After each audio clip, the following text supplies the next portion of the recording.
Hermanos, vivimos en una época de registro y de archivos. Aún antes que una persona nazca, pues ya tiene un expediente médico que se va o que ha tomado lugar o se va formando. Hay un registro, por ejemplo, educacional guardado para cada niño desde kindergarten hasta que se gradúa de universidad, ¿no?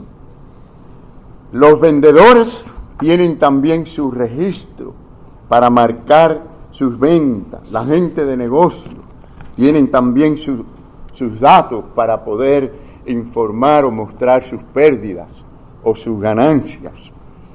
Hermanos, la Biblia nos dice que Dios guarda los datos en su libro de registro. Claro, nosotros usamos computadoras, pero Dios es omnisciente y tiene todos los datos, hasta el más mínimo detalle, registrados en su mente. Saben que la Biblia dice que hasta los cabellos nuestros están contados. Ustedes sabían esto, ¿no? Es interesante. Miren lo que dice la palabra de Dios en Mateo 10. Dice, pues aún vuestros cabellos están todos contados. ¡Qué maravilla esa! De acuerdo a las investigaciones hechas, la persona promedio tiene 150,000 cabellos, ¿no? Pelo en su cabeza. Por supuesto, ya veo algunos que se están riendo y ya yo entiendo, ¿no? Porque a mí me está pasando lo mismo, hermano, ¿no? Cada día son menos. Pero sí, por supuesto que en esto habría que considerar que algunas personas pues tienen en abundancia y otros tienen escasez y otros ya no tienen, ¿verdad?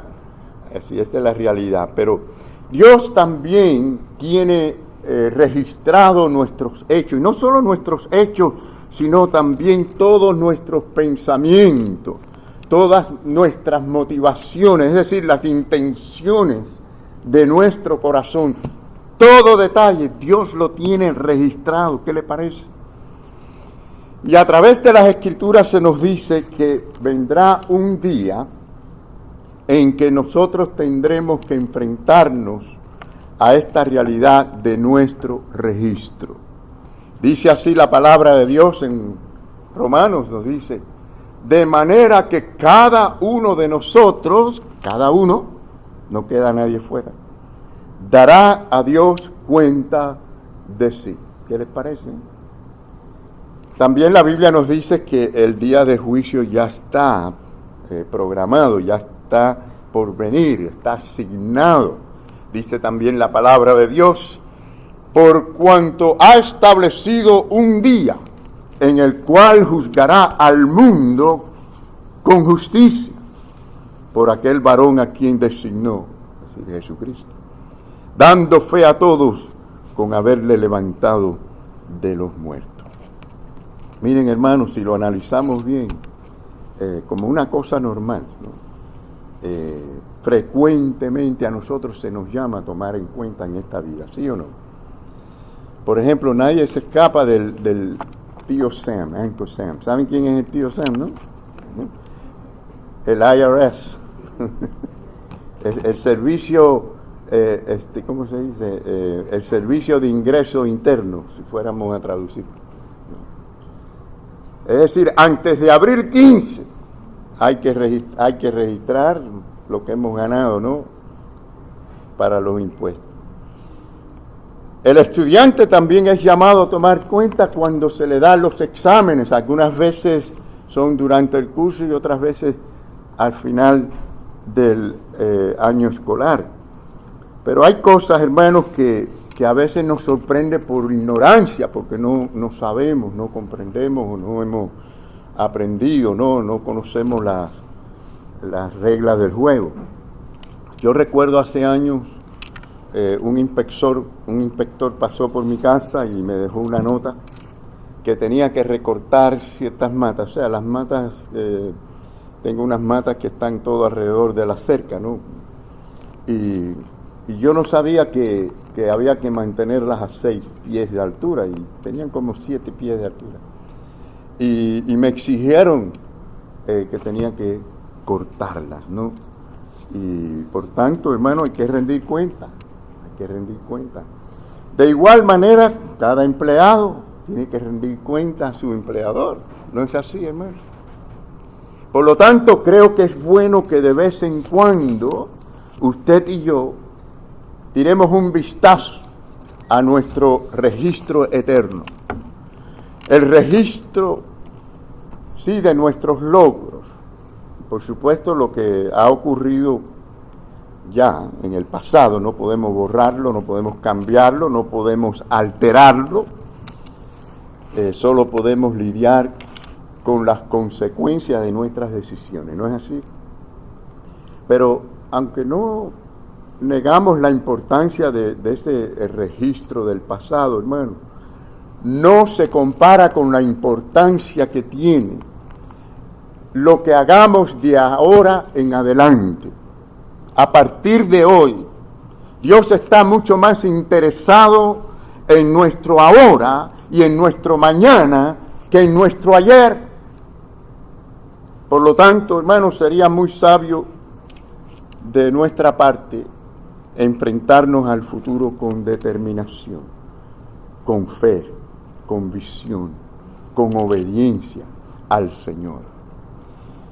Yo tengo una pregunta muy importante que hacerles a ustedes hoy y sé que la van a responder, la van a analizar con toda sinceridad. Sabiendo que Dios tiene este registro a la perfección, mi pregunta es, ¿qué es lo que usted quiere que ese registro diga de usted? Permítame decirle algunas cosas que pienso que son importantes y que yo diría, por lo menos la mayoría de los cristianos sin dudas quisieran que sin falta ese registro dijera acerca de ellos. Primero, en primer lugar, todos quisiéramos que este libro dijera o declarara que somos salvos, que somos convertidos, gente que pertenecemos al reino de los cielos, ¿sí o no? Eso es, yo diría, lo más importante de todos los libros y todos los registros. Este es lo más importante. Dice la palabra del Señor, y el que no se halló inscrito, eso en Apocalipsis, viendo ya el futuro, lo que va a pasar en ese día. El que no se halló inscrito en el libro de la vida, dice la palabra, fue lanzado al lago de fuego. ¿Qué les parece, hermano? Entonces es importante que estemos inscritos acá, ¿sí o no? La cosa más importante, más trascendental que usted puede hallar en ese libro de la vida de Dios es que usted esté allí, su nombre esté escrito en ese libro. Y el que ha nacido de nuevo, el que ha establecido una relación personal con Jesucristo, este tiene su corazón en las cosas que pertenecen a Dios. Es decir, toda su vida se organiza alrededor de todo lo que tiene que ver y pertenece al reino de los cielos. Hermanos, la membresía de la iglesia y la participación en ella es, sí, de vital importancia, no hay dudas. Pero de nada sirve si su nombre no está inscrito en el libro de la vida. No importa cuántas veces usted vaya a la iglesia. Y es importante, la Biblia dice que hay que ir a la iglesia, adorar a Dios. Dice, no dejemos de congregarnos. No dejemos nunca de congregarnos. Bueno, sí, pero si su nombre no está inscrito, de nada sirve. El bautismo es importante, ¿sí o no? Es de monumental importancia, es un mandamiento del Señor. Además, nos dice que entendemos lo que significa la muerte y la resurrección de Cristo, lo que significa su llamado a seguirle a Él. Pero hermanos, el bautismo por sí solo no tiene ningún valor si su nombre no está inscrito en el libro de la vida. Es más, una vida de pureza moral, ¿no creen ustedes que es importante? claro que es importante. Una vida de buenas obras, de benevolencia, son extremadamente también importantes. Pero hermano, ninguna de estas cosas son sustitutos de nuestra fe salvadora, de nuestra fe en Jesucristo, nuestro Señor y Salvador, quien es el único que nos perdona o que perdona nuestros pecados y que nos da el don de la vida eterna. Miren, hermanos, si Dios es quien dice quién es y quién no es, si es Dios quien dice quién entra y quién no entra en el reino de los cielos, entonces es mejor que busquemos cuáles son los términos de Dios. ¿No creen ustedes? ¿Qué es lo que Él dice que debemos hacer? Lamentablemente hay millares de personas que establecen sus propios términos. No han oído a la gente decir, yo creo a mi manera, ¿no? No dicen así la gente. Yo creo a mi manera. Sí, yo creo. Yo tengo fe, pero a mi manera, ¿no? Pero al final nadie irá al Padre, dice la Biblia, sino por medio de ¿quién? De Jesucristo nuestro Señor y Salvador. Estoy seguro, hermanos, que la mayoría de la gente en el mundo, yo diría los que creen en Dios, porque hay gente que dicen que son ateos, ¿no? Por lo menos dicen eso. Pero aquellos que creen en Dios, yo estoy seguro que todos o la mayoría de ellos dirían que quisieran estar seguros de estar salvos en el día del juicio. Hermanos, si Jesucristo entró en nuestro corazón, si de verdad tenemos a Jesucristo en nuestra alma, a través del Espíritu Santo, y como consecuencia nosotros tenemos, le seguimos a Él, tenemos la obediencia a su palabra, podemos estar seguros de que nadie nos va a separar del amor de Dios. Podemos estar seguros que nadie nos podrá arrebatar de la mano poderosa de nuestro Señor Jesucristo. Y hay un pasaje en el Evangelio de Juan que da esa promesa, y yo creo que bien clarito que lo dice, ¿no? Se nos llaman ovejas, ¿no? A nosotros los creyentes. Por cierto, no es un gran halago que se nos diga ovejas. Las ovejas son animales de por sí tontas. No saben defenderse, no tienen capacidad para defenderse contra el enemigo, ¿no? Pero ¿por qué se nos llama oveja? Porque necesitamos a un buen pastor, a nuestro buen pastor. Y en sus manos estamos asegurados. Dice la palabra del Señor, mis ovejas oyen mi voz. Eso sí, las ovejas oyen la voz del pastor. ¿No han visto esto alguna vez en la televisión o lo han leído? Donde solamente la voz del pastor de esas ovejas es oída por ella. Puede venir otra persona y a llamarlas de la misma manera y no responden. Interesante, porque ellas tienen ese detalle de la voz, que saben cuál es la voz de su pastor. El cristiano sabe cuando Dios le habla, y Dios le habla a través de su palabra, y sabe lo que Dios le habla. Dice, mis ovejas oyen mi voz y yo las conozco.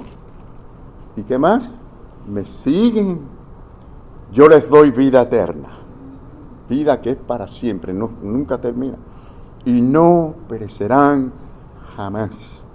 Ni nadie, ni el diablo, dice aquí, ni nadie las arrebatará de mi mano. Así que estar en Cristo es estar seguro, es tener la salvación, y eso es lo primero que queremos que nuestro registro diga, ¿verdad? Que somos salvos, que estamos bien asegurados en Cristo. Miren lo segundo que pienso que muchos quisieran que el libro de registro de Dios dijera. Y es que somos hijos obedientes. Somos obedientes al Señor. ¿No creen ustedes que eso es algo que nos gustaría? Que el Señor diga, mira, eres obediente, qué bueno. Miren, el rey Saúl en una ocasión fue reprendido por el profeta Samuel, porque él no había entendido que la obediencia era de suma importancia. Y miren lo que le dijo el profeta, ¿verdad? Allí en Primera de Samuel le dijo, empezó con la pregunta, ¿no? ¿Se complace Jehová tanto en los holocaustos y víctimas? Estas son las ofrendas que ellos daban, ¿no? Sacrificaban los animales. Nosotros no hacemos eso hoy, pero damos nuestros diezmos, nuestras ofrendas. Y es como si él dijera, se complace Dios en todas las ofrendas que damos. Dice, como en que se obedezca a las palabras de Jehová. Es decir, por encima de todo tu corazón tiene que estar dispuesto, deseoso, decidido a obedecer al Señor. Ciertamente el obedecer, dice aquí, es mejor que los sacrificios, y el prestar atención que la grosura de los carneros. Así que, hermanos, se nos está diciendo aquí que tenemos que ser buenos oidores, ¿no es así? Buenos oidores. ¿Quién es el buen oidor? El que oye y luego hace lo que dice la palabra del Señor. Jesucristo hizo que el amor y la gratitud fueran es decir, la base, el motor detrás de la obediencia. Es decir, obedecer al Señor sin amarle no tiene ningún significado. Dice la palabra del Señor, Jesús mismo dijo, si me amáis, guardad mis mandamientos. Es decir, no digas que me amas si no obedeces mi palabra. Así que según el amor que nosotros tenemos hacia el Señor, así será la obediencia. ¿Cuánto amas al Señor? ¿Cuánto le obedeces a Él, no? La actitud de obediencia agradecida a Dios, hermano, es esencial para el éxito en nuestra vida cristiana, en nuestro servicio a Dios. Pero claro, debe ser por amor, por amor. Bueno, 1 Corintios 13 lo dice, que todo sin el amor significa nada, no, cero. La obediencia agradecida, hermanos, produce, y díganme si no es así, produce gozo, satisfacción. Cuando obedecemos al Señor no nos sentimos bien, nos sentimos gozosos, ¿verdad? En el corazón. También la obediencia agradecida a Dios nos hace a nosotros ser útiles al Señor y dar frutos. Las personas que no son útiles al Señor es porque ni aman ni agradecen al Señor. Cuando verdaderamente somos agradecidos a Dios, nos convertimos en gente útiles y damos frutos como siervos de Dios y al prójimo. Los mandamientos de Dios, mis queridos hermanos, al cristiano, déjenme preguntarles, ¿son agravios los mandamientos de Dios? Los mandamientos de Dios al cristiano es como, digamos, las fórmulas para el químico, los números para el matemático. Fíjense si es importante para el cristiano la palabra de Dios y obedecerla. Más bien la desobediencia a Dios, hermanos, a las enseñanzas, a la palabra de Dios, pues es la razón por la cual no tenemos a veces la influencia que queremos tener en el mundo. Por la poca consagración, por la poca entrega, por la poca obediencia al Señor, hay poca influencia en el mundo como la luz y la sal de la tierra. No es posible que seamos luz y sal en la tierra sin compromiso serio de obediencia al Señor. Así que, hermanos, el reino de los cielos espera por nuestra obediencia. En tercer lugar, pienso que muchos quisieran que este libro, maravilloso libro de Dios, que lo registra todo, declarara que hemos vivido una vida pura, una vida limpia de manchas y pecados. ¿No es así, hermanos? Miren, la pureza, tener pureza personal, pureza moral, en este mundo donde hay tanta depravación, donde hay tanta contaminación, esto es un gran logro en medio de esta época, porque estamos viviendo, hermanos, como en los tiempos de Noé, que todos los designios, los pensamientos eran cada día peor, más alejados de Dios. ¿No es así lo que estamos viendo? Y como los días de Sodoma y Gomorra. Miren lo que pasó los otros días en New Hampshire. Increíble, yo nunca pensé ni soñando que algo así iba a pasar. Declararon a Miss América de ese estado a un transgénero. O sea, un hombre vestido de mujer o pasándose por mujer. Y yo quisiera que ustedes vieran la foto, búsquenlo para que ustedes vean, no deberían de llamarle, ¿cómo le dicen? De belleza, ¿no? Porque aquello se ve imponente. En realidad, lo que estoy viendo ahí es que están empujando una agenda para que el mundo acepte lo que es depravado, tan depravado y condenado por Dios, y que lo vean normal. Terrible, terrible. Busquen allí a Miss América de New Hampshire para que ustedes vean. Hermano, Santiago, quien enfatiza, ¿no?, sobre lo que es la práctica, la vida cristiana práctica, una religión práctica, pura, sin mancha. Miren lo que él dice allí por inspiración del Espíritu Santo. Vamos a ver, Santiago capítulo 1, dice: la religión pura y sin mancha delante de Dios el Padre es esta.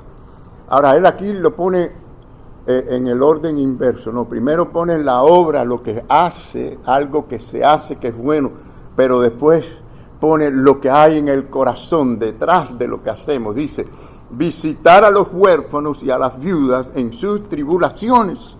Esta era una gran necesidad en aquellos días. A lo mejor esa no es la necesidad que hay alrededor nuestro, puede ser otra, pero la que sea, servir al Señor de alguna manera en que podamos bendecir a otros, pero dice, y guardarse sin mancha, ¿de qué? Del mundo, del mundo. Esto es esencial, hermanos. Esto es lo que hace un corazón puro, servir al Señor, servir al Señor. Así que mientras vivimos en un mundo que constantemente nos tienta, tenemos que luchar. Es una lucha, es una batalla espiritual, es una guerra espiritual, si lo analizamos, hermano. Con nuestra propia naturaleza también, no solo con el mundo, con Satanás, sino con nuestra propia naturaleza, porque el corazón del hombre, el mismo corazón nos engaña. Hoy estuvimos viendo en la clase de escuela dominical un pasaje en la que más bien nos engañamos nosotros o engañamos al corazón, pero también la Biblia dice que el corazón nos engaña. Miren lo que dice Mateo 15. Mateo 15 dice: porque del corazón salen, ¿qué? Los malos pensamientos, los homicidios, de allí parte todo, ¿no? Los adulterios, las fornicaciones, los hurtos, los falsos testimonios, las blasfemias. Estas cosas son las que contaminan al hombre. Estas cosas. Y el llamado al creyente, y en estos tiempos, hermanos, estar limpio de toda esa basura, puro, santo, y allí hay gozo, allí hay paz, y entonces hay fidelidad al Señor. El cristiano es aquel que posee una nueva naturaleza, ¿sí o no? Una nueva naturaleza. ¿Cuál es? No una naturaleza perfecta, pero es una nueva naturaleza que ahora lucha contra y se revela en contra del pecado y refleja cada vez más la imagen de nuestro Señor Jesucristo. Esta es la persona que desea, el cristiano desea la santidad de Dios en su vida, desea la pureza. Es algo que es natural porque esa es parte de su nueva naturaleza, ¿no? Ahora, el que quiera estas cosas necesita considerar lo siguiente. Primero, de presentar nuestros cuerpos como sacrificio vivo, mantenernos limpios, ¿no? Claro, con la fe puesta en Jesucristo, ¿no? Porque sin fe no podemos agradar al Señor. Tiene que tener en cuenta la renovación de nuestra mente. Yo les voy a dar ahora un texto que habla de esto, pero la mente tenemos que estarla renovando con la palabra del Señor. Y tercero, responder en obediencia a la obra del Espíritu Santo para comprobar cuál es la voluntad de Dios. Miren, El pasaje es el siguiente. Romanos capítulo 12 dice: que presentéis vuestros cuerpos en sacrificio vivo, santo, agradable a Dios, que es vuestro culto racional. No hay un culto más lógico que este, tener un corazón así limpio, puro, agradable al Señor. Porque esto es algo que hacemos constantemente. Nuestra adoración a Dios no es un culto de un día a un domingo, es un estilo de vida. Es un estilo de vida. Dice, no os conforméis a este siglo. Y aquí viene la idea que estábamos tratando, ¿no? Sino transformaos por medio de la renovación de vuestro entendimiento, para que comprobéis cuál sea la buena voluntad de Dios, agradable y perfecta. Así que, hermanos, miren, antes de confiar en Jesucristo, usábamos nuestro cuerpo a nuestro antojo para los placeres, para los propósitos pecaminosos. Pero en Cristo, cuando estamos en el Señor, lo usamos para glorificarle a Él, para agradarle al Señor. El cuerpo del creyente, hermanos, ustedes saben muy bien que el cuerpo del creyente es templo ¿de quién? Del Espíritu Santo.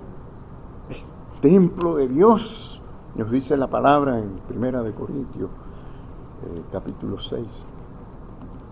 Porque el Espíritu de Dios mora en nosotros, dice también el apóstol Pablo en Romanos 8. Así que es un privilegio, hermanos, poder glorificar y magnificar al Señor con nuestro cuerpo, ¿sí o no? Así que esta es una transformación que ocurre con la mente, empieza en la mente, no vivir al estilo del mundo. No. La Biblia no dice que salgamos del mundo, ¿verdad?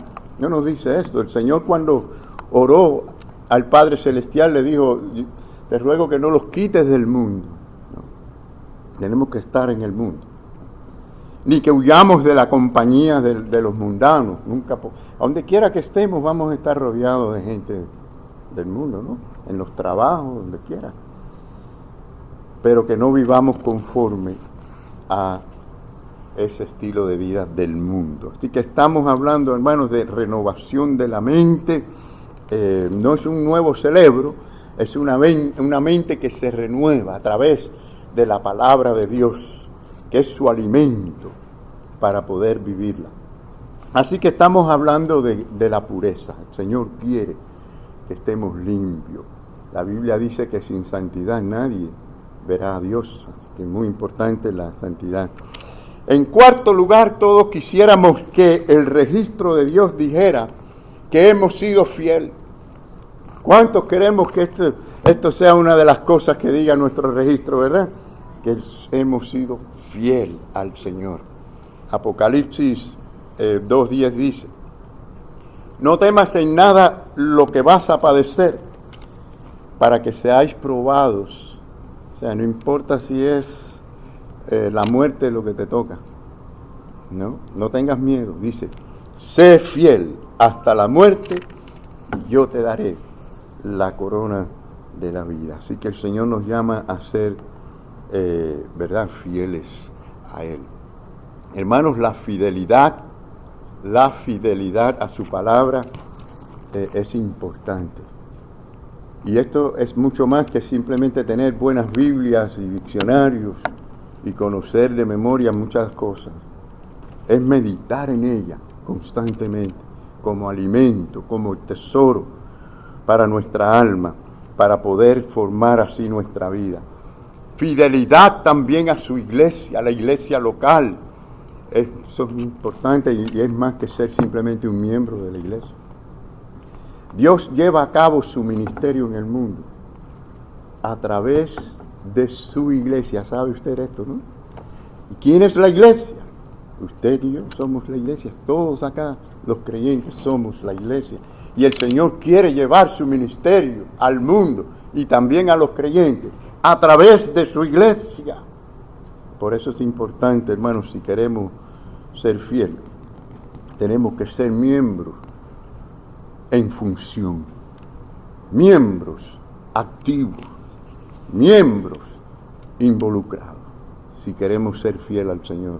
También se nos dice que debemos de ser fiel al hogar y a la familia, y esto es más que mantenerse casado, ¿no? Mucha gente está casada, pero no tienen una relación adecuada como matrimonio. Y la verdadera fidelidad, hermanos, requiere un amor dedicado, un amor continuo, para que haya felicidad en la familia. En quinto lugar, todos quisiéramos que este libro tan especial de Dios, del registro eterno, dijera que hemos vivido una vida devota a servir a otros. ¿Qué les parece? Es triste, hermanos, ver a veces a personas que llegan a la edad del retiro sin ningún ahorro, sin ninguna preparación para su retiro. Y es así con muchas personas. Aunque debo decir también que en muchos casos, quizás la mayoría, tenemos que decir que es justificado. Personas que no pudieron por motivos, y algunos vinieron acá a este país ya con cierta edad. Pero es cierto que a todo el mundo le gustaría tener algún ahorro, alguna preparación para el retiro. ¿No es así? Y nos gustaría tener para los tiempos de vaca flaca, ¿no? Tener preparado también algún ahorro. ¿No es así, hermano? Bueno, lo que quiero decirles es que si esto tiene alguna importancia en lo que es material y temporal de este mundo, en términos de lo material, ¿cuánto más en lo espiritual? ¿Cuánto más en lo espiritual, mis queridos hermanos? Quizás muchos de nosotros nunca logremos el nivel económico que quisiéramos lograr en este mundo. Pero hay algo que sí podemos hacer. Podemos hacer dividendos y tesoros en los cielos. Podemos crecer en esto cada día.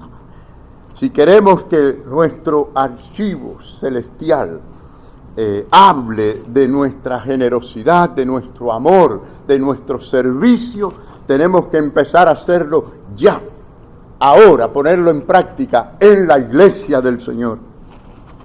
Miren lo que el Señor dijo en cuanto a esto de los tesoros. Y hermanos, ¿cuántos creemos que toda palabra del Señor es valiosa y es importante? Porque el Señor nunca habló una palabra en vano. Él dijo: haceos tesoros en los cielos, donde la porilla y ni el orín corrompen, ni ladrones minan ni hurtan. ¿No dice así? Haceos tesoros, ¿dónde? En los cielos. Estamos haciendo tesoros en los cielos, hermanos. Quizás algún cristiano diga: pastor, si yo tuviera $1,000,000, yo ayudaría muchísimo a la obra del Señor.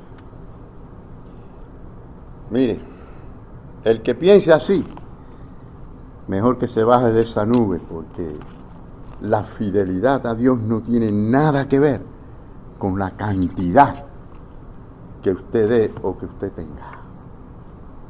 ¿No creen ustedes que podemos ser fiel al Señor ahora en la condición en que estamos? El Señor nos llama a serle fiel a Él. No importa cuánto tengamos, ¿no?, o cuántas dificultades tengamos. Miren, hermanos, tan sencillo como esto. El que no es fiel en lo poco, nunca lo será en lo mucho. El Señor nos enseña esto. Así que si se trata de tiempo, si se trata de talento, si le amamos, le daremos así nuestro servicio al Señor y a otros. Y si se trata de nuestros diezmos y ofrendas, también así lo haremos para la obra local y la obra mundial. Seamos fieles al Señor. Finalmente, hermanos, todos quisiéramos que el registro divino, el registro de nuestro Dios, dijera que somos ganadores de alma, aunque sea un alma que ganemos para el Señor. ¿No creen ustedes que eso será un gran tesoro en los cielos? La mayoría de la gente en el mundo dedican su tiempo, esfuerzo en alcanzar algún propósito en la vida, pero todo basado en las cosas temporales de este mundo. En cambio, solamente el alma del hombre es lo único que puede sobrevivir la muerte. Y por esto las cosas que son para la eternidad son las cosas de gran valor. Entre ellas podemos mencionar el ganar algún alma para Cristo. Claro que la base de esto está en que compartamos con otros el Evangelio sin temor. El Señor se encarga de las almas, Él es el que las salva, Él es el que las gana, ¿verdad? Pero ser fuente, ser un medio para esta gran obra. Saben que la Biblia dice que es sabio ganar almas. Vemos en Proverbios capítulo 11, versículo 30, que nos dice: el fruto del justo es árbol de vida. Es un árbol que da fruto, y ese fruto es para la vida eterna de otros. Y por eso dice a continuación: el que gana alma es sabio. El que gana alma es sabio. También Daniel, el profeta, habló sobre la sabiduría de tratar de ganar almas. Y aunque no ganemos muchas almas, pero lo que Daniel presenta es el testimonio que damos, o aquel que enseña, aquel que predica. Por ejemplo, dice así la palabra del Señor a través de él: los entendidos resplandecerán como el resplandor del firmamento. Este es el testimonio que damos. Usted y yo en cualquier lugar podemos dar testimonio del Señor. Y los que enseñan la justicia a la multitud, los maestros, como las estrellas a perpetua eternidad. Vamos a concluir, mis queridos hermanos. El registro de ayer ya está escrito, ya pasó. No podemos cambiarlo, ¿no es así? No hay manera. Habrán cosas allí que quisiéramos borrarlas, que si nos ponemos a pensar tendríamos que confesar nuestro fracaso en algunas cosas. Pero hermanos, sí podemos confesar hoy delante del Señor, nuestro Dios, nuestro Todopoderoso, nuestro Dios de misericordia, nuestras faltas, nuestras desobediencias, y dejar las cosas atrás. Ya la ponemos en el trono de la gracia y seguimos hacia adelante, como nos dice la palabra.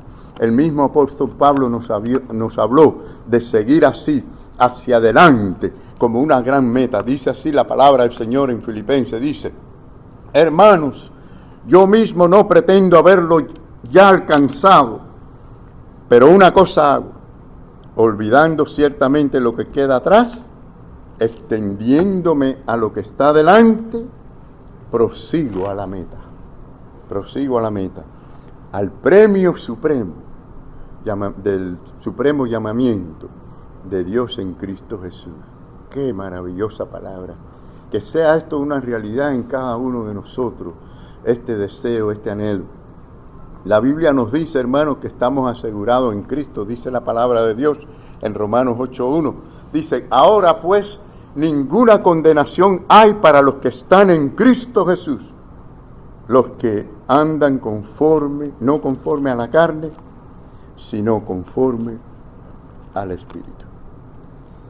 Hermanos, para los fieles de Dios, el día del juicio será un día de recompensa, de gozo, ¿verdad? Qué maravilla ese día, ¿verdad? Tenemos que trabajar y pensar en nuestros tesoros en los cielos. Así que si usted no ha recibido a Cristo, amigo que me escucha, no lo ha recibido como Señor, como Salvador, el Señor te llama a venir a Él.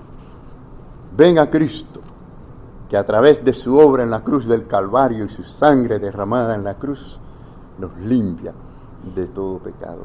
Y si eres creyente en Jesucristo, hoy decide vivir para Él, de manera que algún día puedas escuchar las hermosas palabras del Señor decirte lo que encontramos en Mateo capítulo 25, dice que le dirá a alguna gente: bien, buen siervo y fiel, sobre poco has sido fiel, sobre mucho te pondré.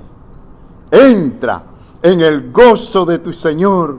Venid benditos de mi Padre, heredad el reino preparado para vosotros desde la fundación del mundo. Amén.